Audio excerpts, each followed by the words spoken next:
basically we're taking an air squat and we're kicking it up a notch with a little bit of weight, and not just weight anywhere, but weight in front of us, as if we're drinking a big goblet, and it's so big we need two hands to hold it underneath, and we're pouring it into our mouths. But because it's here too, if I tilt forward at all, I'm going to lose all of the precious goodness inside the goblet.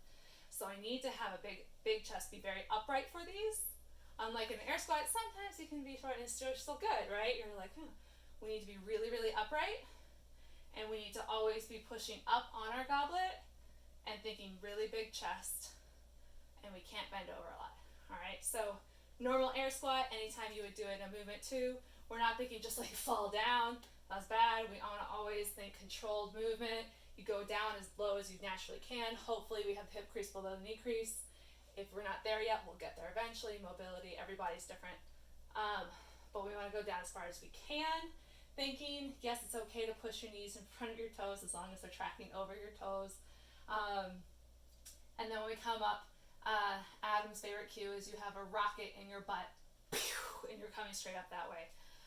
But when we have the goblet squat, so in order to get into the goblet squat, right, we do our dumbbell deadlift. And now I am going to need to lift it somehow. If it's too heavy that I can't get under it myself, I can kind of give it a little jump, and I got to flip my hands, right? So I'm holding it under the top one like this.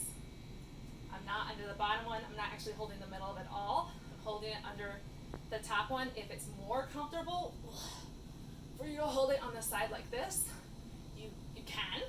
I think it's much less comfortable. But the key thing on either way is that my elbows are underneath me. They're not out here, all right?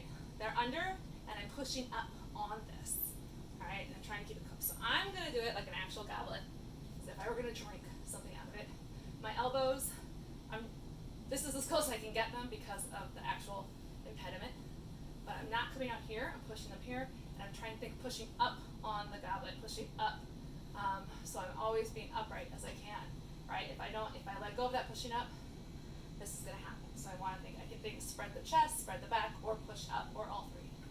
I'm in my good squat position from before where we did air squats, and it's the same thing. I want to control my body down, but now I have a very upright position, and I'm coming down as far as I naturally can. I have a little cheek because of the shoes I'm wearing, a little heel, and then I'm rocketing my butt straight up, all right? This is gonna put a little more strain on the upper back because we are holding this, and we need to have that good position to push up, and it's a little extra weight. So if we're doing this in the same movement as we're doing a dumbbell deadlift, we wanna think about what weight can we do for both. So it might be really light for the deadlift, and a little more for this. That's okay, all right? So we're gonna come down, and up, down.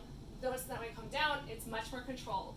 I wanna be super controlled, especially in this part. I don't want to just collapse, and then use my butt to come up, push the ground away. And then to put it down, I just kind of tilt it till it's there, and then it's just like a deadlift. I'm just in the same position as deadlift. I just lower it gently. Remember, never drop a dumbbell. You will break something, either your toe, the dumbbell, or your floor. Don't do it.